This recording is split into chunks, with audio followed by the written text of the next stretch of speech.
Hey you, and welcome to my channel. My name is Tina and my aim is to improve your drawings just like others have done for me when I just started out.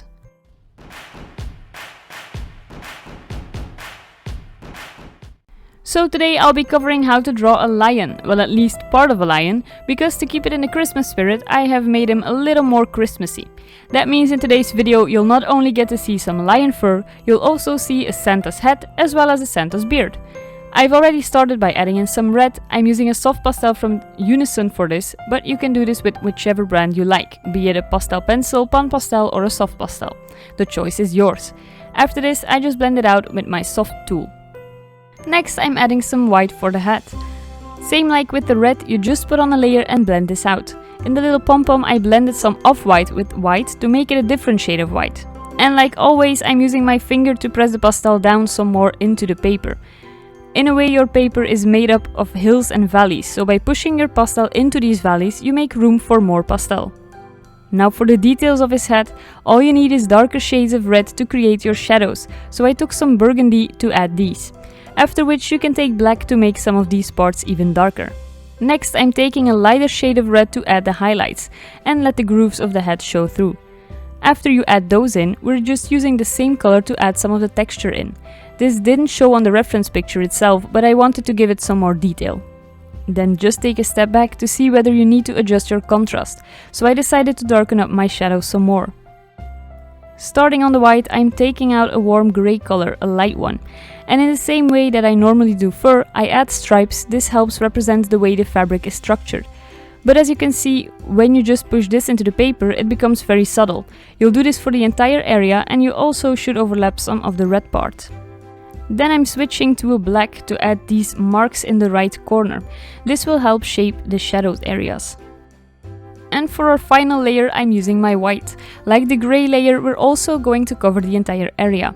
Now you can see the part where I first added black and now covered it with the white. This gives it the impression that it's in the shadows. For the pom-pom we're going to do the same. Before I move on to the lion, I want to thank you for watching my video. If you like my content, give this video a thumbs up and feel free to subscribe to my channel. Hitting the notification bell would also be super sweet. Okay, moving on to the lion.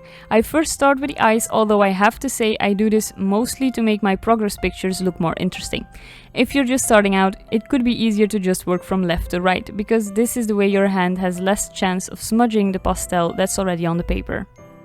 They are quite small, so after I outline them with black, I use the blending stump to smooth it out and push the pastel in the paper. I'm using an ochre as a base layer to make the eyes a little bit more interesting. I'm also using a darker shade around the pupil. To give them their reddish glow, you also need to add some color at the bottom. I'm using that blending stump again to blend everything out. If you don't have this, a cotton tip will work just perfect. After which I'm just darkening up everything again and finishing this off with a white highlight. To give the eyes some more depth, I'm using blue at the bottom. I'm even using a hint of purple. After you've put this down, you just need to mute it back down a bit, so go over this with your black. Next we're going to put in the base layer of our fur.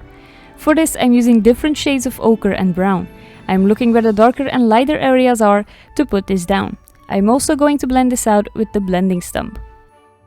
Wait for your really light areas like this one here, where I put this yellow down last. This way you're sure you don't blend darker areas into this and contaminate your light area. Starting on the details, I took out an orangey brown for a first layer, and then I go on top of this with ochre.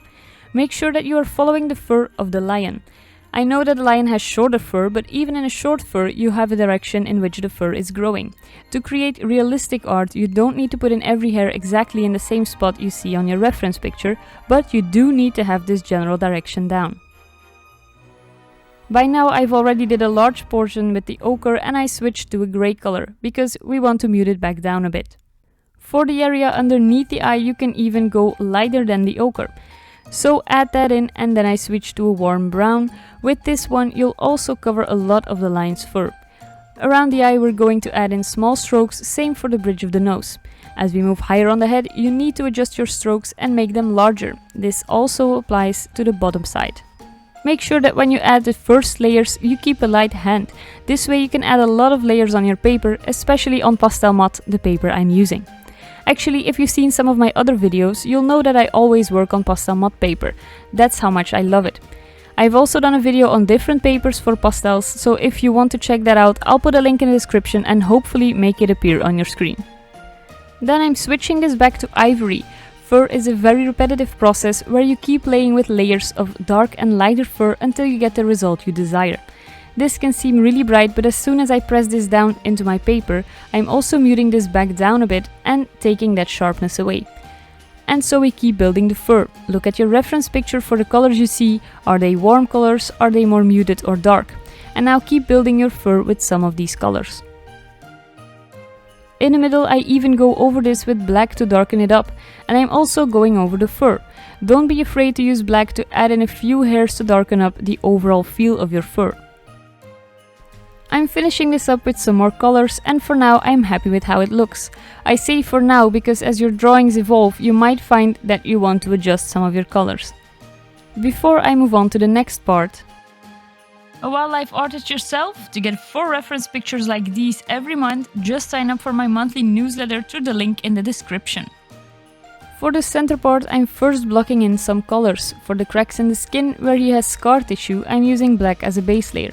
I'm using a different color of brown to make it a warmer tone and then go and put some more of my base layers on. I'm using the blending stump again to blend this all together.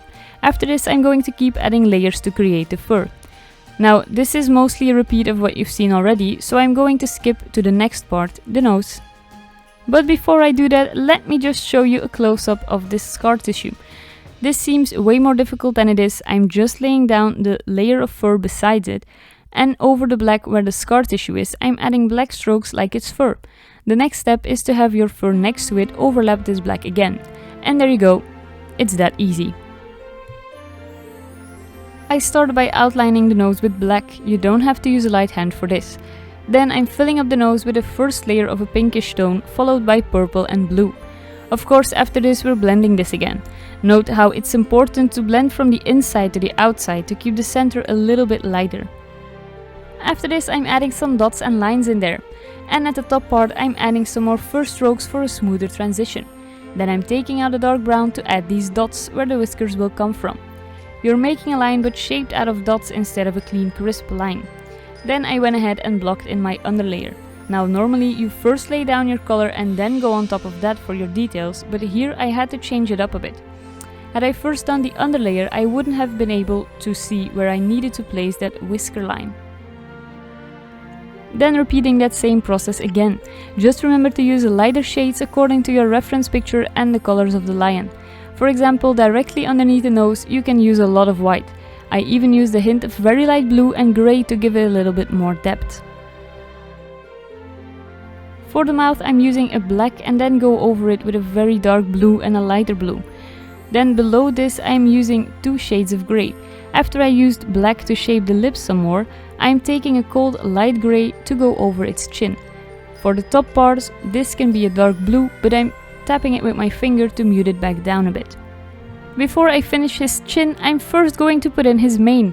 White fur or white hair may seem daunting, but it's actually not that hard. You first start by putting some colors on there with your soft pastels or pastel pencils in case you don't have these. And at the edge I'm adding some green. Don't use a lot, a little bit will get you very far.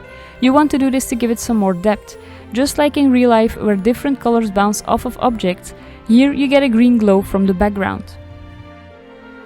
Since our base layer has a very light brown tone to it, I can go over this with a very light ivory and it has the look of white.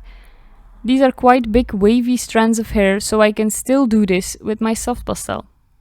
After this I'm taking out the white pastel pencils and I start to go over it.